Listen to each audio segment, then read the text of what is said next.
you're a bit must be a bit familiar with Warhammer World. Oh yeah, I do not play the games, but I know what they are. Haven't you played ever RPG games? No. Role playing? No. You haven't? No. Because I read during reading your book, I was sure that you must have played some AD&D and D&D or something like that. Never. No. With the Warhammer books, what I did was read all of the books about Warhammer 40k, the background and the descriptions of Space Marines, and then I just tried to imagine that these were real characters, which was quite difficult because I was the first person to write 40k fiction. Before me, quite a number of people had written medieval Warhammer, but that is easier to do because the rule books are simpler.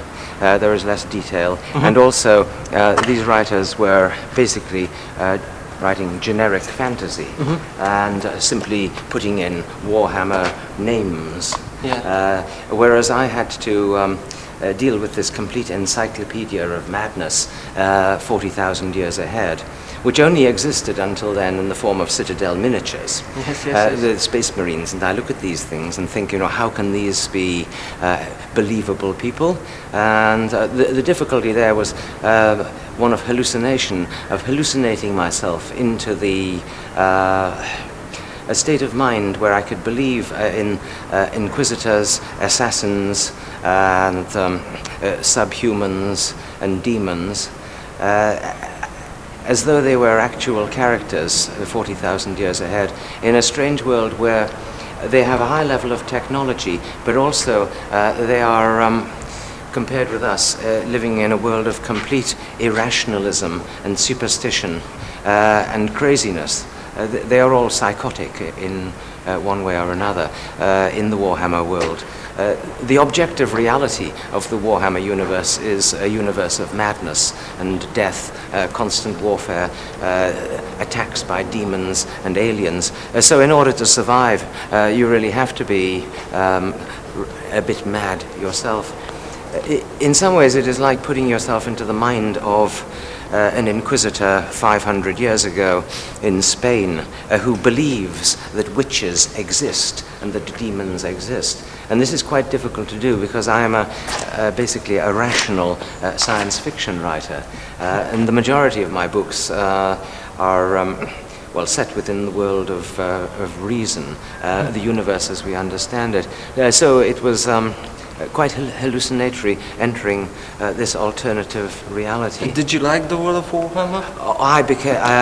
Yes, I became intoxicated with it because I could write stuff which was completely over the top, which was lurid, gothic, brooding, mad.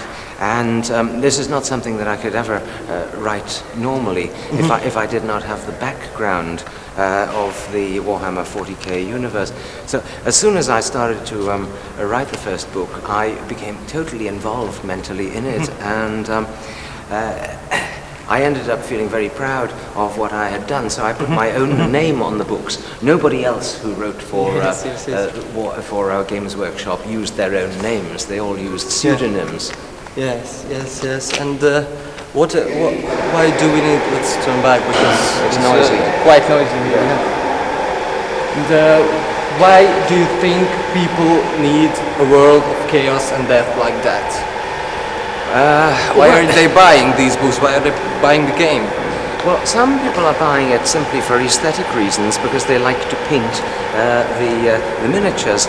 Others are playing these games because they actually like all the tactics and strategies. I have talked to players. I have not played any of the games myself, but they're not playing these games because they themselves are psychotic and mad, and actually want to live in a world of barbaric chaos.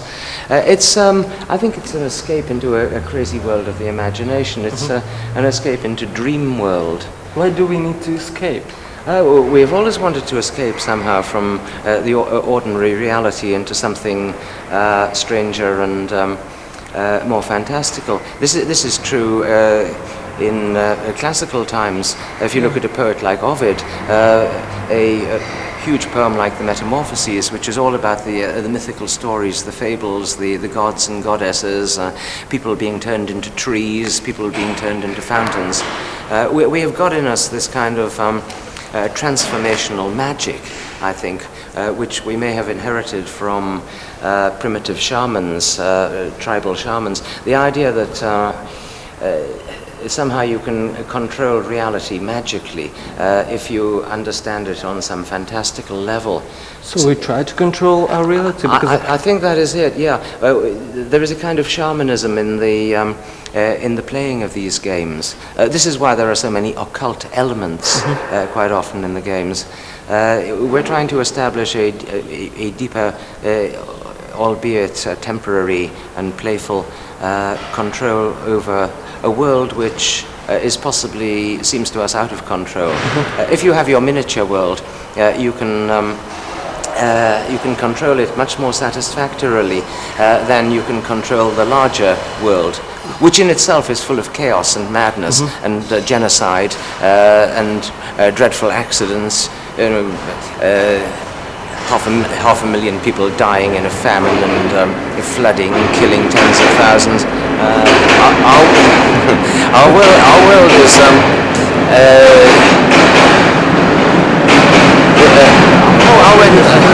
no, I'll have one of these. Goodbye, train. The world that we live in is not something that we can control. We cannot deal with the objective facts of nature, global warming, volcanoes, floods, and we can't deal with the constant conflict. How many wars have we had since the Second World War all over the world? We've had 100, 200 wars. In a sense, you could say that the Warhammer 40k universe is a reflection of our own reality. So many conflicts in Southeast Asia, Europe, and this has been going on continuously. yes, of course, but if we keep... I'll use this because... if we keep on escaping all the time... It's an attempt to control a model of reality. I think that is what it is. And the reality also includes craziness and the irrational. The person who invented modern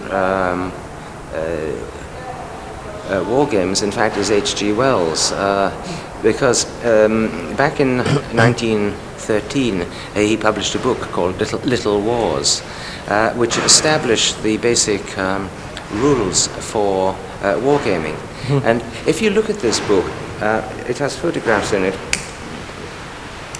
of little models of battleground terrains, which H.G. Wells made himself, and he would play this on his carpet or on his lawn. And in the first of the Warhammer manuals dealing with 40k, almost exactly the same photograph is used. And the H.G. Wells has a chapter called The Battle at the Farm. In the Warhammer book, there is a chapter called The Battle at Hook's Farm, or the names are the other way around. It is completely derived from what H.G. Wells devised.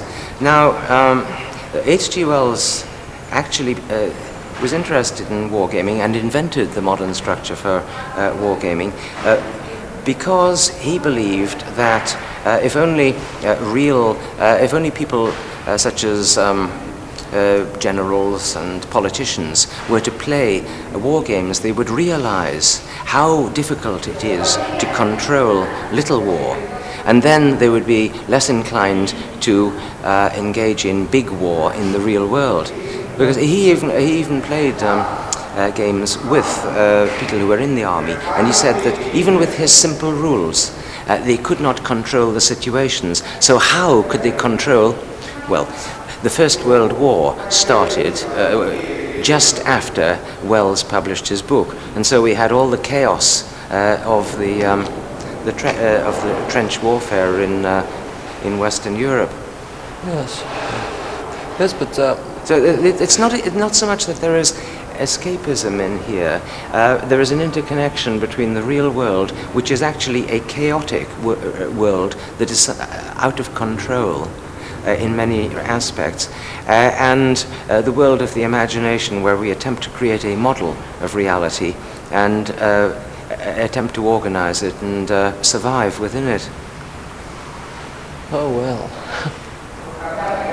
But still, your world in the books I have read is so dark and hopeless. Can anyone learn how to live in a world like that? Does anybody want to live in a world like that? Well, the characters are intensely motivated, all of them.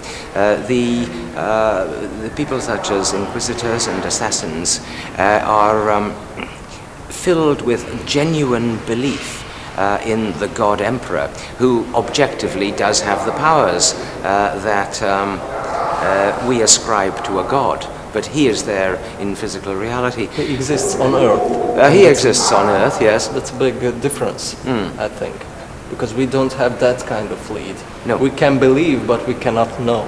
No.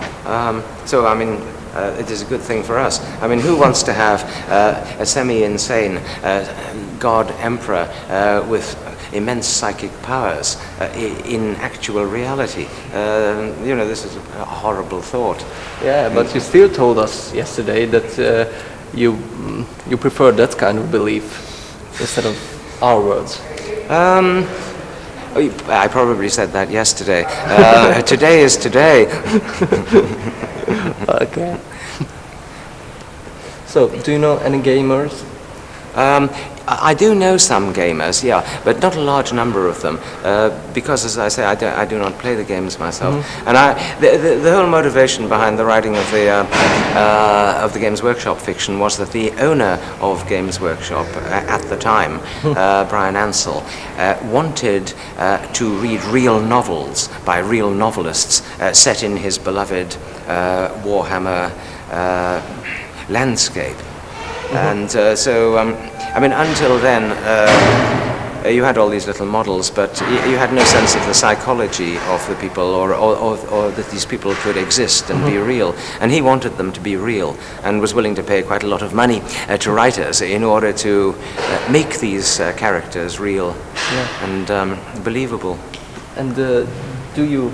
It's a pretty dumb question, but I still want to ask it. Do you use your books, your stories, your imagination to escape, to have alternate lives? I don't use my Warhammer fiction to escape, but I have I used the other books that I write, my real books, if you like. I have tended to escape into them because I have lived within the worlds that I am creating, which are much less nasty worlds on the whole than that of Warhammer. The point with Warhammer is it is an attempt to see how baroque and mad and crazy and hallucinated you can make it. It's rather like Rambo writing a poem and being as decorative and crazy and out of this world as possible. And when you escaped, what did you find? Could you solve the problems on this side with that side? Well, no, I'm not solving problems when I write books. What I'm doing really is exploring my own mind, and also hoping to explore the minds of readers by changing their sense of reality. But that can be a salvation. Well, the problems exist in you and in me.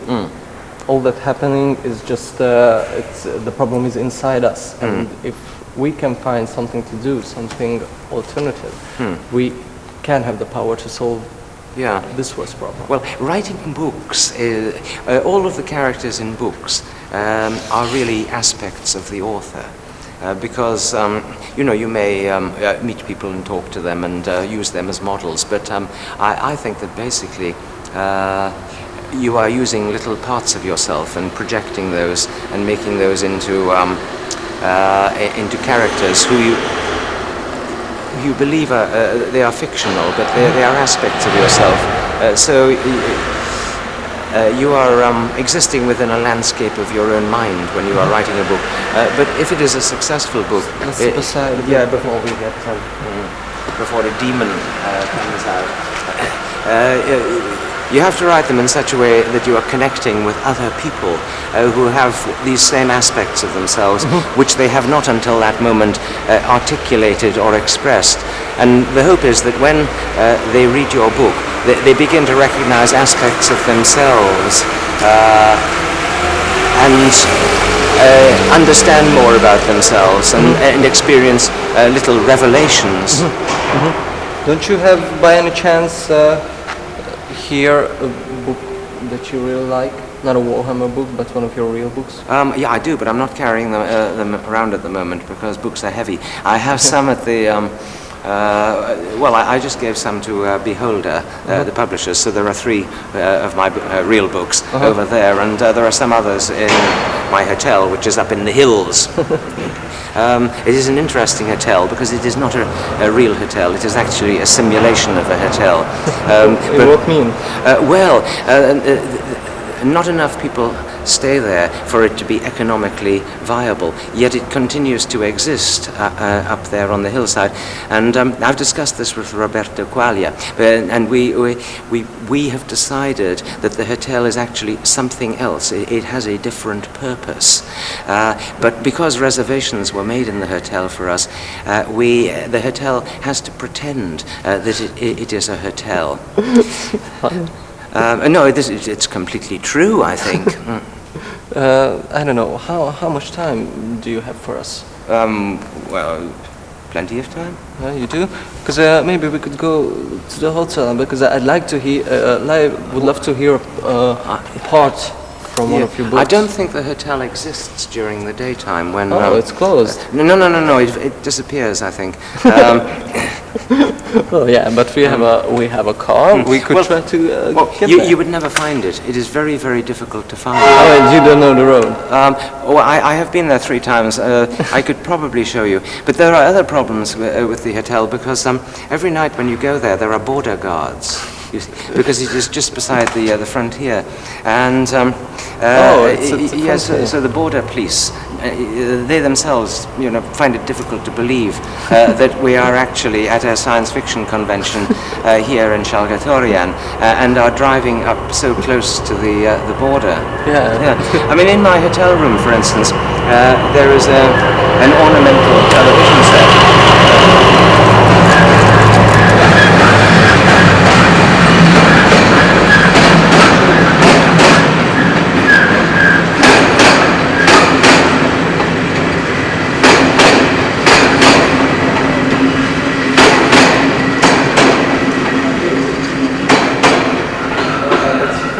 In my room in the hotel, for instance, there is an ornamental television set, which cannot work because there is nowhere to plug in the electricity and nowhere to plug in the...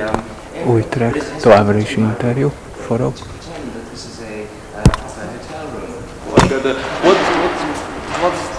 What's the purpose for this building? Well, I don't know, but Roberto and I are trying to find out. It seems to us also that the people who work at the hotel are actually the same person, but they change their shape. So between nighttime when we get back there and the morning when the waiter comes out, it is the same person, but they have transformed themselves. And also we can order any food. There are no menus. You see, this is peculiar. You make up a food and... Yeah, they create the food in a machine outside because they say, what do you want? They ask the night before. This is strange because usually in hotels, you go into breakfast and there is a little card, but no, not here. They ask the night before, what will you eat at breakfast time? So we tell them, and that food appears.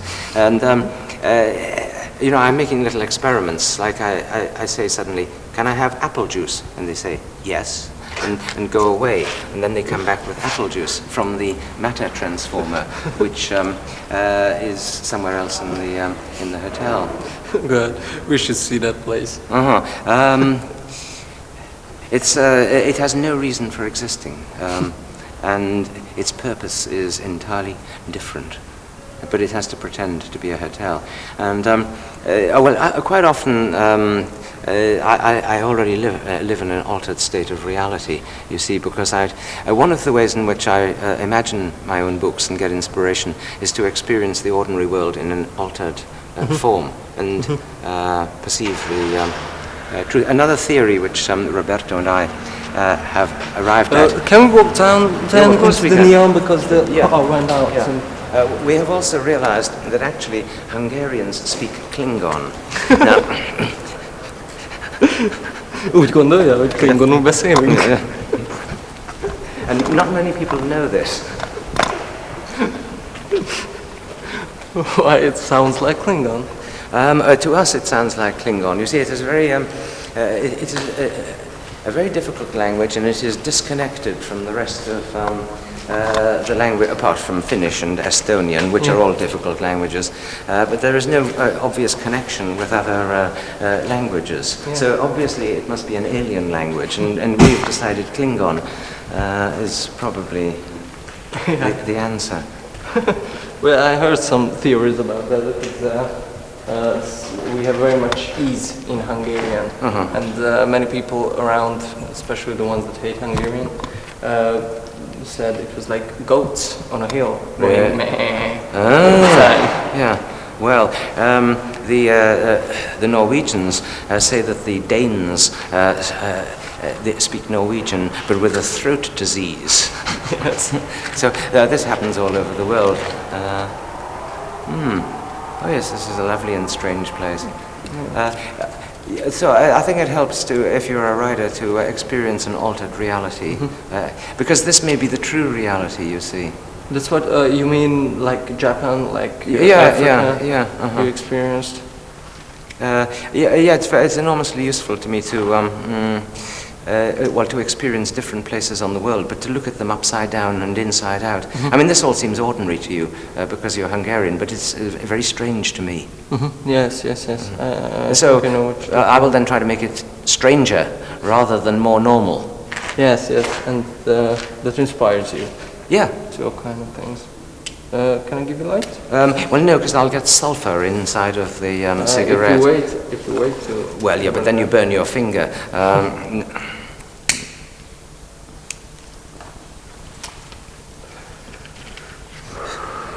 So how did you do you write tales, by the way? Short stories. But do you consider those stories as fairy tales or tales? No.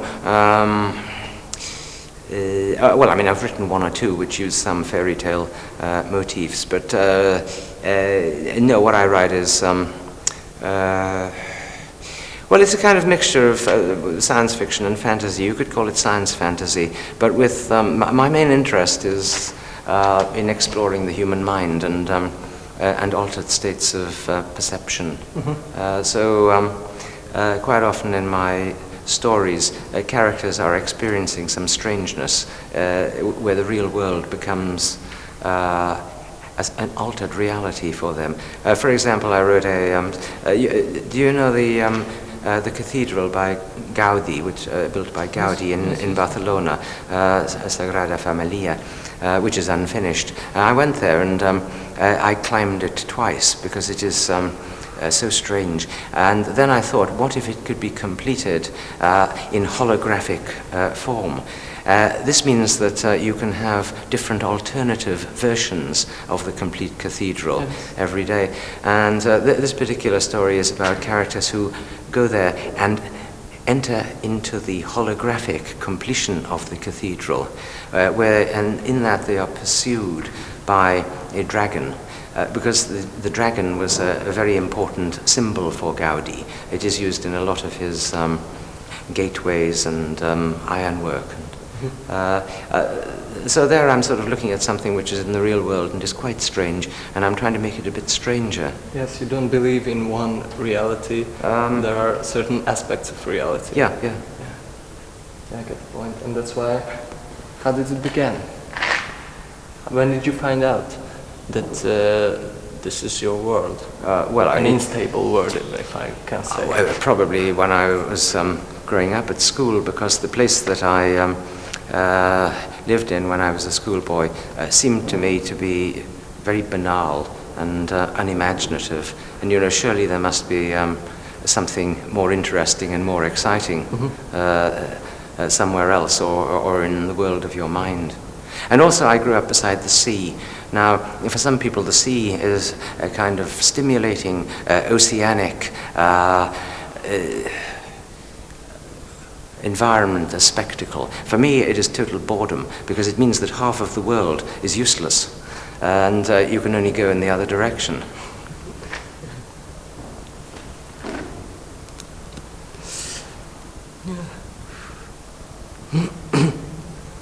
So I would really love to hear some a part of your novel. Yeah, sure. Well, We'll go back to the center, and I'll read an extract at random from one of my books. At random is usually a good way, because then you probably find something that I will have forgotten that I wrote, and I will be surprised by it. I mean, strange things. I read a novel called The Fireworm, which was a kind of exorcism of the place that I grew up in. And it's part horror novel and part science fiction. And this was translated into Spanish recently. And so therefore I read the book quickly, because I went out to the Madrid book fair to launch the Spanish translation. So I read the book again in English quickly on the plane. And I had not read it for 20 years. And I discovered an amazing misprint in the book, because the main character is a psychologist who also writes horror novels, and his two roles become confused totally during this book. And at one stage he says to himself, therapists do not usually psychoanalyze their fiancés, but this was printed, the word therapists was printed THE, the space, rapists. So the text actually said the rapists do not usually psychoanalyze their fiancés. And I never saw this mistake until now. And I asked my Spanish translator, what did you translate? And she translated the rapists, not therapists. But I mean, this is an amazing discovery, that within the word therapist, which you think is benign, hides the word the rapist. And you can make these wonderful discoveries everywhere, and even in your own books, without realizing that they are there. Yes, yes. Do you have a religion? No, none. You don't. I'm very interested in the structures of religions, and they are probably necessary to people. They're part of our programming, our way of constructing reality. Yeah, you can treat that as an alternative life, yes. Another dimension of being. I'm incapable of believing in any one belief structure. My only religion is being nice to people. Yeah, I'm afraid it's mine too, but I feel sorry for that. I don't. No. Well, I mean, religion is... Arthur Clarke has defined religion as a form of psychopathology, because it is a different contradictory belief systems which people adhere to so powerfully that they will kill each other. Muslims killing Christians, Christians killing Muslims, Jews. Everybody joins in. Buddhists killing Hindus, Hindus killing Buddhists. So there has to be something which is deeply sick about religion. There is something transcendental and beautiful, perhaps, and it gives purpose to people's lives. Yeah. But there is also something that is psychopathological. But people without belief still killing each other. So. Well, this is true, yeah. So maybe the whole problem is that we are more programmed to kill each other. And maybe religion acts as a kind of bandage, preventing us from going around killing each other more than we do. Can be. Can be. Well, thank you very much. Yeah. Okay, we walk back there and I'll read something to you. Okay, thank you. Wait a minute, I must take a photograph. Which is the... beside the bins. Okay. I'll come around to the bins.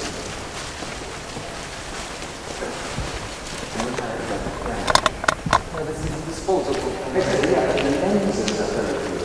And also they are very, very easy to use. Now, wait a minute. No, it's bright out there, so we get that. Oh, here will do. Yeah, you want to go over there, and no, you will go over there. You want to make a picture of us? Oh yeah, I'm taking a picture of you. Yes. Oh no, he's yeah. Let me see.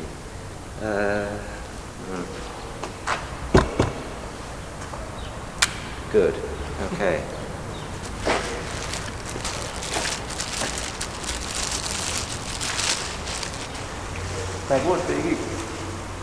The idea is always to take photographs of the people who photograph you, interview the people who interview you.